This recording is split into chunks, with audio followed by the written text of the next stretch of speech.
안녕하세요. 파이썬을 이용한 머신러닝 딥러닝 실전 개발 입문 22강 되겠고요. 이번 강의에서는 4-6절에 있는 랜덤 포레스트에 대해서 살펴보도록 하겠습니다. 사실 랜덤 포레스트는 우리가 지난 강의에서 다른 알고리즘들과 함께 많이 다루었어요. 그래서 이번 강의에서 주로 다룰 것은 랜덤 포레스트라는 알고리즘이 아니라 랜덤 포레스트 등의 알고리즘을 활용을 할 때 fit 메서드와 predict 메서드에 어떠한 리스트를 넣어야 하는지 조금 더 자세하게 알아보는 시간이라고 보시면 되겠습니다. 어쨌거나 그럼 곧바로 예제를 살펴보도록 하겠는데요. 일단 UCI의 머쉬룸 데이터셋을 다운받아 주셔야 되는데요. 책에 있는 머쉬룸 다운로드.py라는 녀석을 실행을 해주시거나 아니면 여기에 나오는 링크를 곧바로 클릭을 해서 크롬 등으로 열어주신 다음에 마우스 오른쪽 클릭을 하고 다른 이름으로 저장해서 데이터를 모든 파일의 데이터 형식으로 저장을 해주시면 되겠습니다. 어쨌거나 데이터를 간단하게 살펴보도록 하겠는데요. 첫 번째 열에 있는 것들이 바로 최종적인 레이블입니다.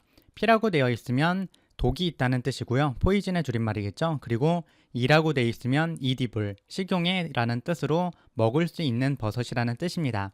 그리고 이 뒤에 있는 것들은 버섯의 특성을 나타내는 데이터입니다. 한마디로 이 녀석 앞에 있는 녀석을 레이블에다 넣고 뒤에 있는 녀석을 데이터로 사용을 해서 예측을 시도하면 될 것입니다. 그럼 예제를 곧바로 살펴보도록 하겠는데요. 일단 판다스 모듈과 skrun, scikit-run의 다양한 모듈을 읽어드린 다음에 그 판다스를 사용을 해서 머쉬룸의 CSV 파일을 읽어드립니다. 책에서는 mushroom.csv라는 파일로 저장을 했기 때문에 이렇게 읽어드리지만 저는 곧바로 마우스 오른쪽 버튼을 눌러서 저장했기 때문에 원본 파일의 이름을 그대로 입력을 하도록 하겠습니다. 이어서 label, data, attribute list라는 리스트 형식의 자료형을 만들게 되고요. 아까 언급했던 것처럼 이 데이터의 첫 번째 열에 있는 것, 그러니까 우리가 프로그래밍 언어상으로 치면 0번째 열이겠죠. 0번째 있는 걸 꺼내서 레이블에다 넣고 나머지를 ord 함수를 사용을 해서 알파벳을 숫자로 변환을 해서 뒤에 있는 데이터에다가 꼽아주게 됩니다. 이후의 부분은 그냥 테스트용 데이터와 트레인용 데이터를 나누고 그냥 랜덤 포레스트 클래시파이어로 알고리즘을 기반으로 학습기를 만들고 예측하는 것 뿐이므로 일단 여기까지가 가장 중요하다고 할 수 있는데요. 간단하게 레이블과 데이터가 어떠한 형식으로 되어 있는지 출력해 보도록 하겠습니다. 사실 데이터가 워낙 많을 것이기 때문에 0번째부터 5번째까지만 출력해 보도록 할게요. 저장을 이렇게 뿅뿅 하고 도커에서 상콤하게 실행을 해주시면 지금 화면과 같이 나오는 것을 볼 수 있는데요. 레이블에는 그냥 P냐, E냐라는 그런 것들이 문자일 형태로 들어있고 데이터에는 각각에 있던 그 알파벳들이 그 아스키 코드 등으로 변환이 되어서 코드 값이 들어가 있는 모습을 확인할 수 있습니다. 다시 한번 이 ord라는 함수에 대해서 까먹으셨을 분을 위해 이야기를 해드리면 ord에다가 a를 넣으면 65로 변환이 되고요. 대문자 z를 넣으면 90으로 변환이 돼서 알파벳 a부터 z까지의 아스키 코드 값이 쭉쭉 들어가는 모습을 확인할 수 있습니다. 마찬가지로 소문자 a는 97번째부터 소문자 z는 122번째까지 쭉쭉 나열이 되는 모습을 확인할 수 있는데요. 이러한 함수를 활용을 해서 알파벳 값을 숫자로 변환을 해서 활용한 것이라고 생각을 해주시면 되겠습니다. 딱 보면 아이디어가 굉장히 좋다라고 할 수 있죠. 이렇게 되어 있는 알파벳 값들을 숫자로 변환을 할 때 코드 값을 사용했다는 것, 그런 것도 눈여겨서 봐주어 붙이면 나중에 활용을 할 때 도움이 될 것이라고 생각을 합니다. 어쨌거나 이 이유는 지금까지 주구장창 언급한 내용이기 때문에 따로 깊게 설명은 안 하겠는데요. 학습기 만들고 학습시키고 예측하고 결과를 테스트합니다.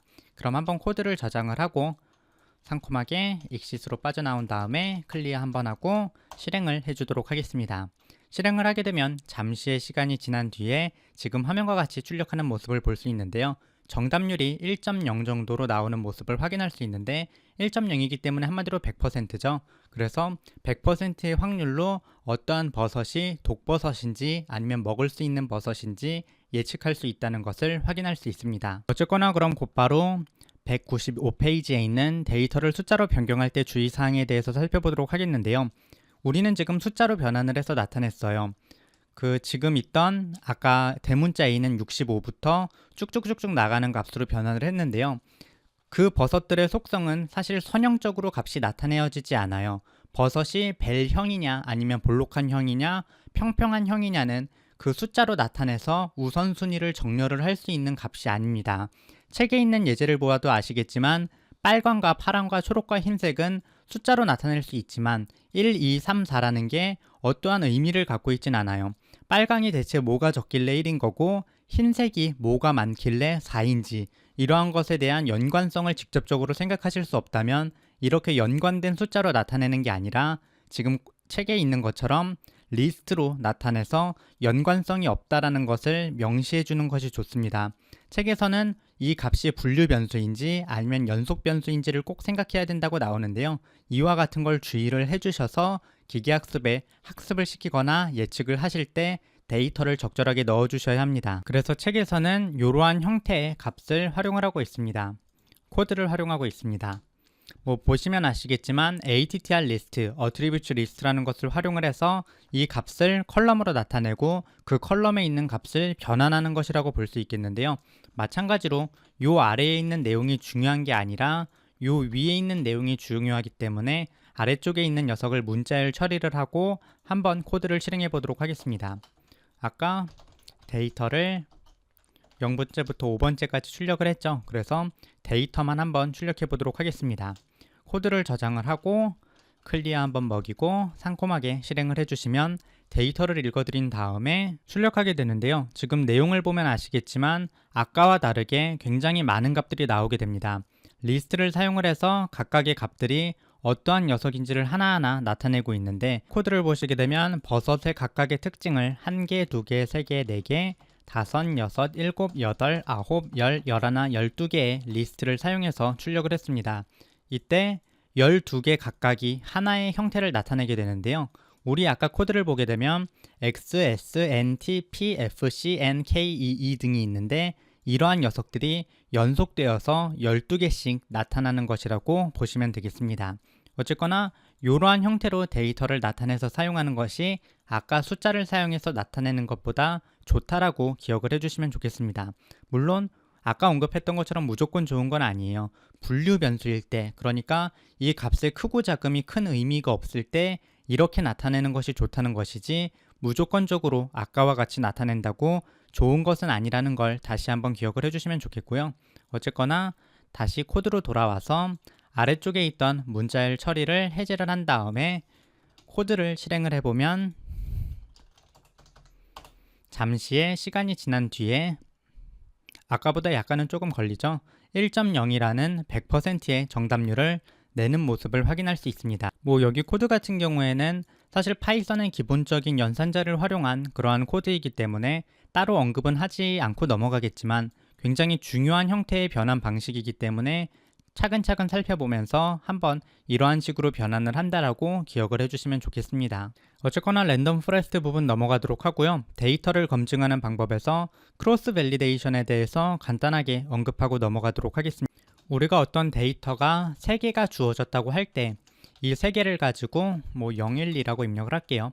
3개를 가지고 예측을 하고 검증을 한 다음에 정답률이 얼마나 나오는지 확인을 할 때 fit 메서드를 사용을 해서 0과 1이라는 데이터를 넣고 프레딕트를 사용을 해서 2를 넣게 된다면 사실 지금까지 우리가 했던 방식이죠. 근데 이렇게 하면 약간 2가 아쉬울 수 있어요. 만약에 이 데이터가 뭔가 뒤쪽에 있는 녀석만 잘 되어가지고 정답률이 잘 나온다고 누가 딴지를 걸 수도 있으니까요. 그래서 사람들이 생각하는 방법으로 0과 1, 0과 2를 넣고 1을 검증을 하고 1과 2를 넣고 0을 검증을 하는 K개로 분할을 해서 교차해서 검증을 하는 것을 우리가 K-fold cross validation이라고 부르게 됩니다.